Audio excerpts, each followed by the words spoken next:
नमस्कार दोस्तों, मेरा नाम है आशुतोष और आप देख रहे हैं डायनामिक इम्पल्शन। आज के इस वीडियो में हम बात करेंगे 9 जून 2022 के करंट अफेयर्स की और ज्ञान को कभी भी छोड़ना चाहिए, इसलिए वीडियो को अंत तक अवश्य देखिएगा।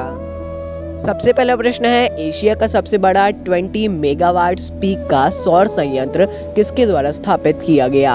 Asia's largest 20 megawatt peak solar plant has been installed by A Tata Motors, B Maruti Suzuki, C Ola, D Mahindra and Mahindra.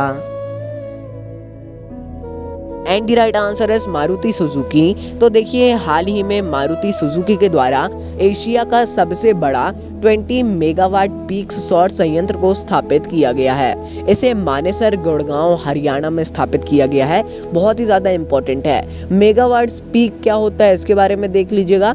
और इसे मानेसर जो कि गुड़गांव डिस्ट्रिक्ट में आता है, इसमें यहाँ पर स्थापित किया गया है मारुति सुजुकी के द्वारा। किसके द्वारा स्थापित किया है, कितनी इसकी कैपेसिटी है और कहाँ पर किया गया है, ये तीन चीज़ें जब भी संयंत्र के बारे में आए तो ये तीन चीज़ें तो सबसे इम्पोर्टेंट होती हैं। अगला प्रश्न है, निम्न में से किसने अंतर्राष्ट्रीय क्रिकेट के सभी प्रारूपों से संन्यास लिया? Who among the following retired from all forms of international cricket? A Smriti Mandhana, B Mithali Raj, C Virat Kohli, D Yuzvendra Chahal. And the right answer is Mithali Raj. तो हाल ही में मिताली राज ने अंतर्राष्ट्रीय क्रिकेट के सभी प्रारूपों से संन्यास ले लिया है।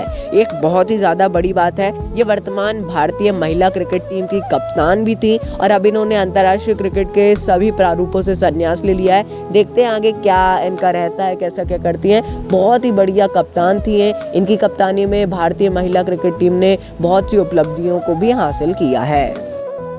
अगला प्रश्न है, हाल ही में NHAI के द्वारा कितने दिनों में 75 किलोमीटर सड़क बनाकर रिकॉर्ड बनाया गया?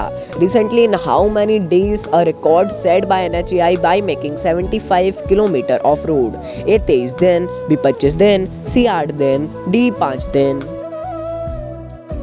And the right answer is 5 दिन। तो हाल ही में NHAI ने 5 दिनों में 75 किलोमीटर सड़क का निर्माण करने के बाद उन्होंने गिनीज वर्ल्ड रिकॉर्ड बनाया है। अब देखिए, एक बहुत ही ज़्यादा बड़ी बात है, यहाँ पर 10 किलोमीटर या फिर 1 किलोमीटर सड़क भी नहीं, इसको बनने में महीनों लग जाते हैं। वहाँ पर इन्होंने 75 किलोमीटर लंबी सड़क, कंक्रीट की सड़क, जो कि एक बिटुमिन होता है उस सब्सटेंस से बनी हुई कंक्रीट की सड़क को 5 दिनों में पूरा बनाकर तैयार किया है। और एक वाकई में एक बहुत ही ज़्यादा बड़ी बात है। आप ही इस पे सोचेंगे तो आपको भी लगेगा कि हाँ। अगला प्रश्न है, हाल ही में भारत ने किस देश के साथ 2030 के लिए विजन स्टेटमेंट को अपनाया? Recently, India along with which country adopted the vision statement for 2030? A. Vietnam, B. दक्षिण Africa, C. Bangladesh, D. Nigeria. And the right answer is Vietnam. तो हाल ही में भारत ने वियतनाम के लिए 2030 के तक के लिए विजन स्टेटमेंट पर हस्ताक्षर किए हैं, जैसा कि इजराइल ने भी किया है, अब वियतनाम ने भी किया है। विजन स्टेटमेंट क्या होता है? अब ये एक हॉट टॉपिक बनने वाला है। आगे भी यदि और देशों के साथ होए तो रक्षा समझौते जो हैं उसके लिए ये किया जाता है। अगला प्रश्न है, हाल ही में किस राज्य ने अपना स्टेट बटरफ्लाई घोषित किया? Which state has recently declared a state butterfly? A Arunachal Pradesh, B Sikkim, C Bihar, D Paschim Bengal. And the right answer है सिक्किम। तो हाल ही में सिक्किम ने अपना स्टेट बटरफ्लाई जैसे ब्लू ड्यूक को घोषित किया है। ऐसा इन्होंने 5 जून यानी कि पर्यावरण दिवस के उपलक्ष्य में किया। एक बहुत ही ज्यादा अच्छी बात है ये भी कि स्टेट बर्ड होता है, इसी के साथ यहाँ पर स्टेट बटरफ्लाई भी है। क्या नाम है? तो ब्लू ड्यूक है। आप जिस भी राज्य में रहते हैं वहाँ का स्टेट बर्ड क्या है, स्टेट एनिमल क्या है, हर एक प्रकार की जानकारी आपको होना चाहिए। अगला प्रश्न है, लद्दाख की किस झील में 4G सेवाएं देने वाली जियो पहली टेलीकॉम कंपनी बनी? In which lake of Ladakh Jio became the first telecom company to provide 4G services? A Loktak झील, बी पेंगोंग झील, सी स्नोकार्ड झील, डी उपरोक्त में से कोई नहीं।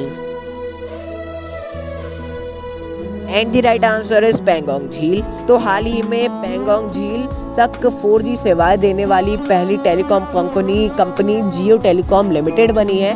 पेंगोंग झील जो है लद्दाख की प्रमुख झील है, वहां तक अभी तक 4G सर्विसेज नहीं थी। लद्दाख के जो लोकसभा सदस्य हैं इनका नाम आपको कमेंट में बताना है। हम आपको हिंट दे सकते हैं कि ये बीजेपी से हैं और इन्होंने बहुत ही प्रभावशाली भाषण भी दिया था लोकसभा में ही। अगला प्रश्न है 22वें आईफा अवार्ड को कहां आयोजित किया गया? Where was 22nd IIFA awards held? A संयुक्त अरब अमीरात, बी सऊदी अरब, सी संयुक्त राज्य अमेरिका, D Bharat. And the right answer है संयुक्त अरब अमीरात। तो हाल ही में आईफा के 22वें संस्करण को संयुक्त अरब अमीरात में आयोजित किया गया। देखिए इस बायोपिक जो कि शेरशाह है, भारत में बायोपिक निकली थी शेरशाह, इसको बेस्ट फिल्म और विष्णुवर्धन को बेस्ट निर्देशक यानी कि डायरेक्टर का अवार्ड भी दिया गया है। अगला प्रश्न है पर्यावरण प्रदर्शन सूचकांक 2022 में सबसे नीचे कौन सा देश रहा? Which country was at bottom of the Environmental Performance Index 2022? A Pakistan, B Bharat, सी चीन, D Bangladesh. And the right answer is Bharat. तो हाल ही में पर्यावरण प्रदर्शन सूचकांक 2022 को जारी किया गया है, जिसमें भारत सबसे नीचे रहा है। बहुत ही ज़्यादा एक बुरी बात है, मतलब इसके लिए तो जितना अपन कह सके उतना ही मैं बोलूँगा कि 180 देशों में सबसे नीचे भारत रहा है इस सूचकांक में। इसका क्या कारण लगता है आपको कमेंट में अवश्य बताइएगा। आपसे जो हो सकता है पर्यावरण के लिए अवश्य कीजिएगा, ऐसा जो भी हो सकता है अवश्य मतलब करने की तो कोशिश कीजिएगा ही। मिलते हैं अगले वीडियो में। नमस्कार। Dynamic impulsion.